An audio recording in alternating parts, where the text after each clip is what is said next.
நேயர்கள் அனைவருக்கும் அன்பான வணக்கம். வெள்ளி மாலை நிகழ்ச்சியில உங்களை சந்திக்கிறதுல ரொம்ப மகிழ்ச்சி. ஒவ்வொரு வாரமும் வெள்ளிக்கிழமை மாலை 6 மணிக்கு இந்த வெள்ளி மாலை நிகழ்ச்சியில அறிவியல் சார்ந்த ஆண்டாள் வாஸ்து தொடர்பான உங்களோட பல சந்தேகங்களுக்கு மிக தெளிவான விளக்கம் கொடுத்துட்டு வராரு ஆண்டாள் வாஸ்து நிபுணர் சண்முகா ஆர் சபரிநாதன் அவர்கள். இன்றைக்கும் உங்களோட பல சந்தேகங்களுக்கு விளக்கம் கொடுப்பதற்காக இங்க நிலையத்துக்கு வந்திருக்காரு. நேயர்களுக்கு தெரிஞ்சதுதான், உங்களுக்கு ஸ்க்ரீன்ல தெரிகிற அந்த லேண்ட்லைன் நம்பரை நீங்க தொடர்பு கொண்டீங்கன்னா இந்த நிகழ்ச்சியில கலந்துக்கிட்டு உங்களோட சந்தேகங்களை கேட்கலாம். அதே மாதிரி ஸ்க்ரீன்ல தெரிகிற மொபைல் நம்பரை காண்டாக்ட் பண்ணீங்கன்னா சாரை நேர்முகமா நீங்க போய் பார்த்து உங்களோட பிரச்சனைகளை தெரிவிச்சு அதற்கான தீர்வு என்னன்னு தெரிஞ்சுக்கலாம். இன்றைக்கு நிகழ்ச்சிக்கு போகலாம் நேயர்களே. வணக்கம் சார். வணக்கம். நிகழ்ச்சிக்கு அன்போடு வரவேற்கிறோம். ரொம்ப சந்தோஷம். நாம ஒவ்வொரு வாரமும் ஆன்மீக தகவலோட நிகழ்ச்சியை ஆரம்பிக்கிறோம். இன்றைக்கு ஆன்மீக தகவல் என்ன? ரொம்ப சிறப்பாக கேட்டீங்கம்மா. அந்த விதத்துல பார்க்கும்போது அப்போ எங்களோட ஆண்டாள் வாஸ்துவோட மிகப்பெரிய ஒரு சிறப்பு ஸ்பெஷல் அப்படின்னு நம்ம சொல்லும்போது பார்த்தீங்கன்னா, ஆன்மீகத்தோட கலந்து தான் எல்லா இடத்துலையும் நாங்கள் பேசுகிறோம். பார்த்தீங்கன்னா ஆன்மீகத்தோட ஒரு இணைஞ்சு தான் ஆண்டாள் வாஸ்துங்கிறத பேசுகிறோம். அந்த விதத்தில் பார்க்கும்போது பார்த்தீங்கன்னா, நம்ம எல்லாருக்கும் தெரிஞ்சதுன்னா கர்ணர் அப்படின்னா எல்லாருக்கும் தெரிஞ்சிருக்கும். பார்த்தீங்கன்னா இதிகாச புராணங்களில் சொல்லப்பட்ட ராமாயண மகாபாரதம் சொல்லக்கூடிய அந்த மகாபாரதத்தோட அந்த ஒரு தொடரில் வரக்கூடியதான் கர்ணர் அப்படின்னு சொல்லக்கூடிய கதாபாத்திரம். இப்போ கர்ணர் அப்படின்னா நமக்கு அந்த நினைவுக்கு வருது பார்த்தீங்கன்னா கொடைத்தன்மை அப்படிங்கிறதான் நினைவுக்கு வரும். அந்த விதத்தில் பார்க்கும்போது பார்த்தீங்கன்னா அவர் கொடைகள் நிறைய அள்ளி கொடுக்கக்கூடிய அந்த ஒரு எல்லா மக்களும் கொடுக்கக்கூடிய தருணத்தில் அவர் என்ன பண்ணுறாருன்னு பார்த்தீங்கன்னா, ஒரு ஞானி அவர்கிட்ட கர்ணன் இவ்வளவு கொடுக்குறையே, உனக்கு இதனால என்ன கிடைச்சிது அப்படின்னு கேட்குறாரு. அப்போதான் கர்ணர் சொல்றாரு, இது ஒரு பிரபஞ்சத்தோட விதி. பார்த்தீங்கன்னா இப்போ ஒரு சின்ன ஒரு மாங்காய் ஒரு கொட்டை இருக்கு, அது ஒரு விதை இருக்குன்னு பார்த்தீங்கன்னா, அந்த ஒரு மாங்காய் கொட்டையை நீங்க அதுல விதைக்கும் போது தான் பார்த்தீங்கன்னா உங்களுக்கு பல்லாயிரக்கணக்கான ஒரு பழங்கள் அதுல இருந்து நம்ம எடுக்க முடியும். அந்த விதத்துல நம்ம பார்க்கும்போது பார்த்தீங்கன்னா, அப்போ பிரபஞ்சத்தோட விதி நம்ம எவ்வளவுக்கு எவ்வளவு கொடுக்குறோமோ அவ்வளோக்கு எவ்வளவு பல்லாயிரக்கணக்கான மடங்கு நம்மளை நோக்கி வரும் அப்படிங்கிறதா பிரபஞ்சத்தோட நியதி. பார்த்தீங்கன்னா இப்போ இதன் மூலமா நம்மளும் என்ன தெரிய வரணும்னு பார்த்தீங்கன்னா, இந்த கருத்தின் மூலமாக நம்மளும் நம்மளோட வாழ்க்கையிலையும் பார்த்தீங்கன்னா நிறைய இடங்களை எல்லா மக்களுக்கும் கொடுத்து உதவும் போது நமக்கும் மிகப்பெரிய அளவுல பலாபலங்கள் கிடைக்கும். நம்மளுடைய சந்ததியும் காலங்காலம் தொட்டு அவங்க மிகப்பெரிய வாழ்க்கை வாழ முடியுங்கிறத தெரிவிச்சுக்கிறேன். ரொம்ப அற்புதம். ரொம்ப தெளிவான ஆன்மீக கருத்து சொன்னீங்க. ஒரு நேயர் ரொம்ப நேரமா காத்துட்டு இருக்காரு. வணக்கம். ஹலோ. வணக்கம்மா. வணக்கம். உங்க பெயர் சொல்லுங்கம்மா. நான் தஞ்சாவூர் மாவட்டத்துல பேசுறேன். உங்க பெயர்மா? உங்க கேள்வி கேளுங்கம்மா. தம்பிக்கு கல்யாணம் ஆகல, எல்லா திறமையும் வேலைக்கே போக மாட்டேங்கிறான். கல்யாணம் வேண்டாம் சொல்லிட்டு பாக்குற இடம் பிரச்சனை. நம்ம வீட்டுல உங்க கணவர் அவங்க பெயர் என்னம்மா? நம்ம வீட்டுல உங்க கணவர் பெயர் என்ன? கணவர் தம்பிக்கு தங்கை. ஓகேம்மா. அவங்க என்ன தொழில் பாக்குறாங்கம்மா? அவங்க பிரைவேட்ல வேலை பண்றாங்க. நான் தம்பிக்கு தான் கேட்பேன். ஓகேம்மா. அதாவது நான் உங்கள்கிட்ட கேட்கக்கூடிய ஒவ்வொரு கேள்விக்கும் நம்ம உங்க வீட்லயும் உங்க தம்பிக்கா இருந்தாலும் எல்லாருக்கும் ஒவ்வொருத்தருக்கும் தொடர்பு இருக்குமா? நம்ம வீட்லயும் சரி, நம்ம வீட்டுல வசிக்கக்கூடிய நம்மளுடைய மனிதர்கள், அதாவது குழந்தைகளா இருக்கட்டும், எல்லாருக்கும் தொடர்பு உண்டுமா? அது அந்த விதத்துல தான் கேட்டேன் உங்கள்கிட்ட அந்த கொஸ்டின். உங்க தம்பி என்ன தொழில் பாக்குறாங்கம்மா? Line cut ஆயிடுச்சுமா. இப்போ திருமணம் அப்படின்னு சொல்லும் போது பாத்தீங்கன்னா, ஸ்ரீரங்கம் ரங்கநாதரை ஒரு செவ்வாய்க்கிழமையில தரிசிக்கும் போது இவங்க சொல்லக்கூடிய திருமணம் சம்பந்தப்பட்ட பிரச்சனைங்க நல்ல ஒரு தீர்வாக அமையும். அவங்களுக்கு ஆண்டாள் போன்ற ஒரு மனைவி நல்ல விதத்துல அமைவாங்க. இது போட்டு அவங்க டெய்லி நன்றி, அதாவது கிராட்டிடியூட் அப்படின்னு நம்ம உடம்புல வளர்த்துக்கிடும். டெய்லி நன்றிங்கிறது எல்லா டைம்லையும் நம்ம வாழ்க்கையில பிரயோகப்படுத்தும் போது இந்த திருமணம் எளிதாக கைகூடி வரும். ரொம்ப அற்புதமா சொன்னீங்க. நீங்க சொல்லும் பொழுது, அதாவது நான் கேட்கிற எல்லா கேள்விக்கும் நீங்க பதில் சொன்னாதான் சொல்ல முடியும் அப்படின்னீங்க. இப்போ நாம செய்யக்கூடிய தொழில், அதாவது ஒவ்வொருத்தர் ஒரு தொழில் செய்யறாங்க. ஒரு சிலர் நல்ல ஓஹோன்னு வராங்க, ஒரு சிலர் நான் இவ்வளவு கஷ்டப்பட்டாலும் இவ்வளவுதான் என்னால முடியுது அப்படிங்கிறாங்க. அப்ப நம்ம வீட்டுக்கும் நாம செய்யக்கூடிய அந்த தொழிலுக்கும் தொடர்பு இருக்கு. எக்ஸாக்டா கரெக்டான கொஸ்டின் கேட்டீங்கம்மா. அப்ப அந்த விதத்துல பாத்தீங்கன்னா, நம்ம வீடாக இருக்கட்டும், நம்ம பார்க்கக்கூடிய தொழில், நம்ம போகக்கூடிய கல்யாண மண்டபத்துல இருந்து, ஹாஸ்பிட்டல்ல இருந்து, ஸ்கூல்ல இருந்து எல்லாத்துக்குமே தொடர்பு உண்டு. பாத்தீங்கன்னா இப்போ அந்த விதத்துல பார்க்கும்போது பாத்தீங்கன்னா, இப்போ நம்ம ஒரு இடத்துல தொழில் பார்க்குறோம் அப்படிங்கும்போது நம்ம வீட்டுக்கும் தொழில் பார்க்கக்கூடிய அந்த இடத்துக்கு நெருங்கிய தொடர்பு இருக்கும். பாத்தீங்கன்னா இப்போ எதனால இது பாத்தீங்கன்னா, அப்போ நம்ம வீடை சரியான முறையில வாஸ்துப்படி அமைச்சுக்கிட்டு அந்த தொழில் பார்க்கும்போது பாத்தீங்கன்னா, அந்த தொழிலை நம்ம லாபகரமாக ஈட்ட முடியும். ஒரு கண்டிப்பா இதை பத்தி தொடர்ந்து பேசினா. ஒரு நேயர் வந்துட்டாங்க. வணக்கம். வணக்கம் மேம். வணக்கம்மா. உங்க பெயர் சொல்லுங்கம்மா. மேம், புது வீட்டுல கீழே தரைத்தளம் டைல்ஸ் போட்டா நல்லா இருக்குங்களா, இல்ல கிரானைட் போட்டா நல்லதுங்களா, இல்ல வேற எது போட்டா வாஸ்து பிரகாரம் நல்லது அப்படின்னு தெரிஞ்சுக்கணும் மேம். ஓகே. நல்ல கொஸ்டின் கேட்டீங்கன்னா, ஆமா இப்போ அதாவது வாஸ்துன்னு பார்க்கும்போது தரைதளத்துக்கும் நீங்க சொல்லுங்க இந்த டைல்ஸுக்கும் கிரானைட்டுக்கும் வாஸ்துக்கும் சம்மந்தம் கிடையாது. இருந்தாலும் மற்றொரு ஒரு பார்வையில பார்க்கும்போது பார்த்தீங்கன்னா, நீங்க கேட்டதுனால ஒரு அறிவியல் பூர்வமா பார்க்கும்போது கிரானைட் மார்பிள் வந்து நம்மளோட ஹெல்த்துக்கு வந்து ரொம்ப அஃபெக்ட் பண்ணக்கூடிய ஒரு விஷயமா. அதனால நீங்க வந்து வீட்டில் வந்து டைல்ஸ் அமைச்சுக்கிட்டது பெண் வீட்டோட அவங்களோட மனிதர்களோட உடல்நிலை பாதிப்பு அளவில் வந்து நல்ல முன்னேற்றம் இருக்கும். நீங்க கிரானைட் மார்பிள் போடவும் உடல்நிலை பாதிக்கப்படும். டைல்ஸ் போட்டா நல்லதுங்களா சார்? நல்லதுமா. ரொம்ப நன்றிமா. Thank you sir. ரொம்ப நன்றி கால் பண்ணதுக்கு. நாம தொடர்ந்து பேசலாம். அதாவது தொழிலுக்கும் வீட்டுக்கும் சம்மந்தம் இருக்கான்னு கேட்டோம். கண்டிப்பா. அந்த விதத்துல பார்க்கும்போது என்னன்னா, அப்போ நம்ம வந்து சரியான வீட்டுல இருந்து நம்ம வந்து தொழில் பண்ணும்போது நல்ல லாபகரமான தொழிலா ஈட்ட முடியும். அதே விதத்துல பாத்தீங்கன்னா, நீங்க நல்ல வீட்டோட அமைப்புல இருக்கும்போது பாத்தீங்கன்னா, இயற்கைக்கு ஒத்த அமைப்பான தொழில் நீங்க பார்ப்பீங்கம்மா. இப்போ இயற்கைக்கு ஒத்த அமைப்புன்னு பார்க்கும்போது பாத்தீங்கன்னா, நீங்க பார்க்கக்கூடிய தொழில் வந்து எல்லாருக்கும் வந்து பயனுள்ளதாக இருக்கும். அந்த விதத்துல பாத்தீங்கன்னா, எல்லாரும் வந்து பாதிப்படையாமல், எக்ஸாம்பிள் சொல்லணும்னா, இப்போ வந்து இந்த வட்டியை கொடுத்து வாங்குறது, கலப்படம் சார்ந்த தொழில் பண்ண மாட்டாங்க. அவங்க வந்து இயற்கையோட இயந்து எல்லா மக்களுக்கும் வந்து பயனுள்ளதான தொழில் பண்ற மாதிரி இருக்கும். அந்த முறையில பண்ணும்போது நம்மளோட சந்ததிகளும் சரி, நம்மளோட உறவினர்களுக்கும் நம்ம வந்து பயனுள்ளதா இந்த ஒரு உலகத்துல வந்து வாழ்ந்துட்டு போறதுக்குன்னு அர்த்தமா அமையும். இப்ப இந்த ஆண்டாள் வாஸ்துல வந்து இப்போ இருக்கு இந்த வீடு அமைப்பு வந்து அப்படியே அமைஞ்சிருச்சு. அப்ப வந்து நாங்க பார்க்கல. இப்ப இத்தனை வருடங்கள் இருந்துட்டோம். இதை வந்து புதுப்பிக்கணும் அப்படின்னு நினைக்கும் போது அதுக்கான சாத்தியங்கள் இருக்கா? கண்டிப்பா உண்டுமா.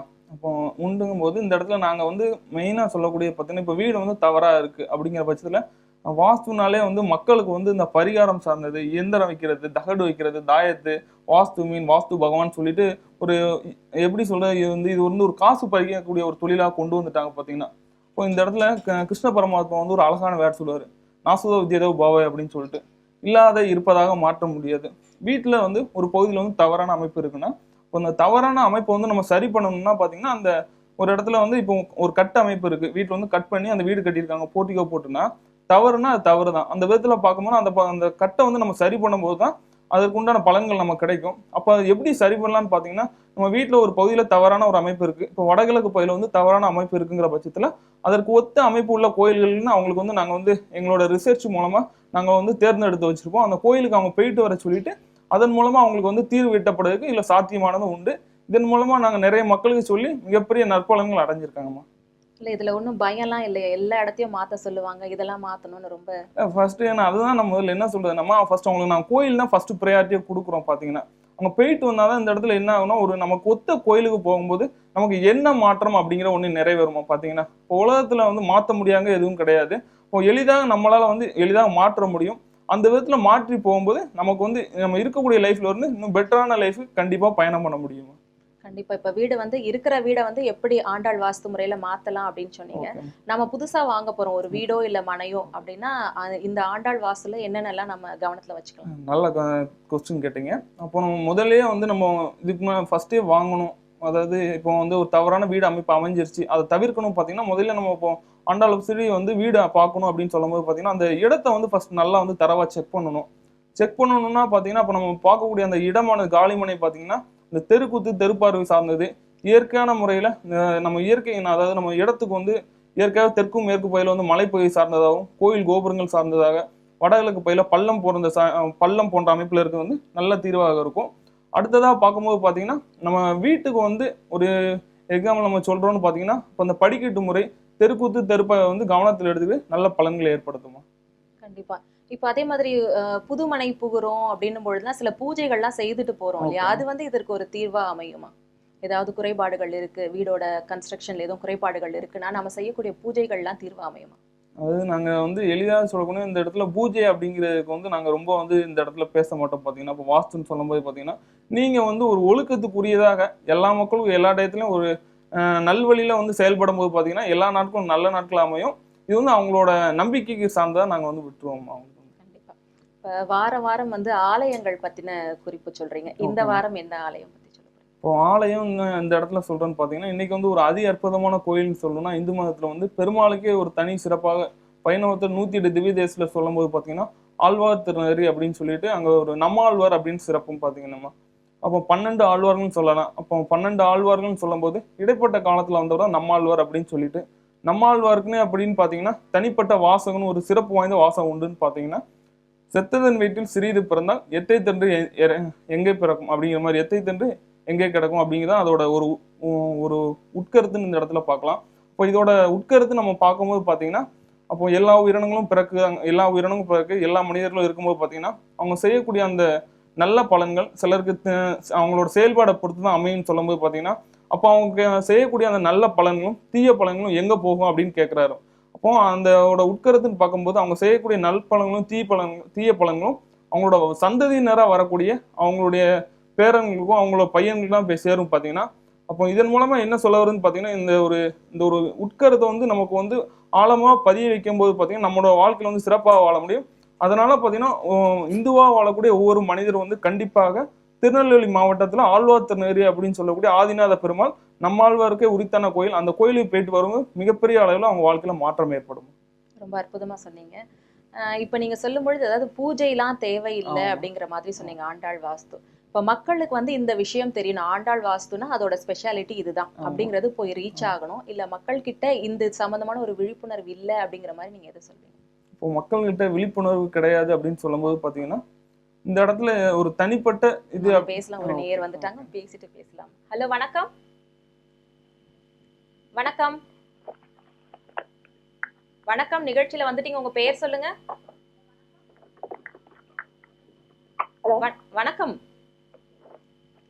எங்க இருந்து பேசுறீங்கம்மா? வேலைக்கே போக மாட்டேங்கிறான், எனக்கு ரொம்ப கோவப்படுறான். அம்மாவுக்கு தம்பிக்கே சுத்தமா வீட்டுல ஆகவே மாட்டேங்குது. சரிம்மா, என்ன வயசாகுது அவங்களுக்கு? 33 வயசு ஆயிடுச்சு. இதற்கான ஓகேம்மா. உங்க வீட்டுல மொத்தம் எத்தனை குழந்தைகள்? உங்க கூட பிறந்த எத்தனை பேருமா? மொத்தம் 5 பேர் சார். ஓகே. உங்க பொண்ணு, தம்பி, ஒரு பையன் இறந்து போயிட்டான். ஓ சரிங்கம்மா. அப்போ சொல்லக்கூடிய பட்சத்துல தம்பி என்ன படிச்சிருக்காருமா? ஐடி இன்ஜினியரிங் வந்து டிஸ்கண்டினியூ பண்ணிட்டான், பாதியில விட்டுட்டான். அப்புறம் ஐடி வெல்டர் தெரியும், எலக்ட்ரிஷியன் தெரியும், ஆனா எந்த வேலையுமே. நீங்க எந்த பகுதியில இருந்து கால் பண்றீங்கம்மா? தஞ்சாவூர். ஓகே, நல்ல விஷயமா.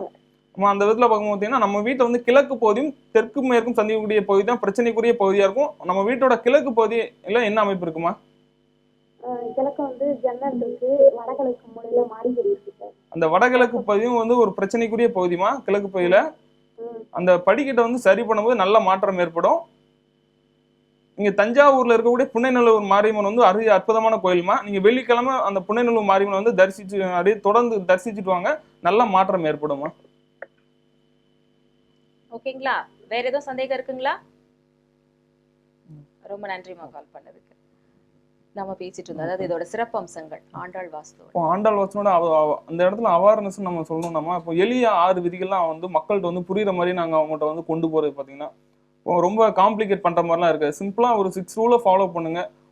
அதாவது ஒரு படித்த மக்களா இருந்தாலும் சரி, பாமர மக்களா இருந்தாலும் எளிதாக வந்து அவங்களை கொண்டு போகணுங்கிறதுக்காக நாங்க வந்து 6 விதியா வந்து சுருக்கி கொண்டு வச்சிருக்கோம், அதாவது கொண்டு வந்திருக்கோம் சொல்றோம். அந்த இடத்துல இப்போ நம்ம வாங்கக்கூடிய பகுதின்னு பார்த்தீங்கன்னா இந்த இடத்துல வந்து மனையடி சாஸ்திரம்னு பேச மாட்டோம். மனையடி சாஸ்திரம்னு சொல்லும் போது அதாவது அவங்களுக்குள்ள காம்ப்ளிகேட், அதாவது உள்கூடு பார்க்கணுமா வெளிக்கூடு பார்க்கணுமா அப்படின்னு சொல்லிட்டு தான் வந்து ஒரு காம்ப்ளிகேட்டா இருக்கும். அந்த விதத்துல பார்க்கும்போது முதல் விதியா சொல்லணும்னா சதுரம் அல்லது செவ்வமா, நம்ம வீடாக இருந்தாலும் மனையாக இருந்தாலும் சதுரம் அல்லது செவ்வகத்தோட அமைப்போட அமைச்சுக்கோங்க. வடகிழக்கு பகுதி வந்து தாழ்ந்த ஒரு அமைப்பாகவும் தென்மேற்கு பகுதி உயர்ந்த ஒரு அமைப்பாக இருக்கணும். வடக்கும் கிழக்கும் வந்து அதிக காலி இடங்கள். இப்போ வடக்கும் கிழக்கும் அதிக காலி இடம்னு சொல்லும்போது பார்த்தீங்கன்னா தெற்கு பகுதியோட கம்பேர் பண்ணும்போது வடக்கு பகுதியில் வந்து அதிக காலியிடம் இருக்கும். இப்போ தெற்கு பகுதியில் வந்து 2 அடி காலியிடம் விட்டு வந்து வீடு கட்டுறோம்னா வடக்கு பகுதி வந்து ஒரு 4 அடியாக இருக்கணும். மேற்கு பகுதியோட கிழக்கு பகுதி வந்து அதிக காலியிடம் இருக்கணும். அதுக்கடுத்து உச்ச வாசல் அப்படின்னு சொல்லக்கூடிய அமைப்புமா.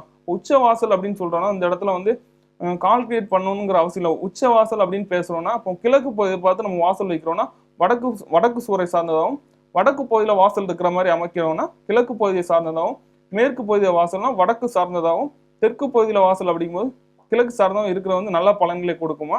அந்த விதத்துல பாக்குறோம்னா அப்போ வாசல் எந்த பகுதியில வந்து நீச்ச பகுதியில வரக்கூடாது, கண்டிப்பாக வந்து வீட்டோட நடுப்பகுதியில வர வந்து தவிர்க்கப்பட வேண்டியதா இருக்கணும். தெருக்குத்து தெருப்பை கவனத்துல வச்சுக்கணும். கடைசியா பாத்தீங்கன்னா படிக்கட்டு அமைக்கும் முறைன்னு இருக்குமா. இந்த படிக்கட்டு அமைக்கும் முறை வந்து கவனமா பண்ணும்போது வாழ்க்கையில வந்து சிறப்பாக அதாவது இந்த நிறைய நேயர்கள் பண்ணக்கூடிய விஷயம் பார்த்தீங்கன்னா இந்த படிக்கலாம் மிகப்பெரிய தவறுகள் ஏற்படுத்துவாங்க. நம்ம சொல்லக்கூடிய இந்த ஒரு 6 விதிகளை வந்து அவங்க வந்து ஃபாலோ பண்ணும்போது நல்ல மாற்றம் இருக்குமா அவங்க வாழ்க்கையில. அற்புதமா சொன்னீங்க. நம்ம தொடர்ந்து பேசலாம். நேயர்களே, ஒரு சிறு விளம்பர இடைவேளைக்கு பிறகு நிகழ்ச்சி தொடரும்.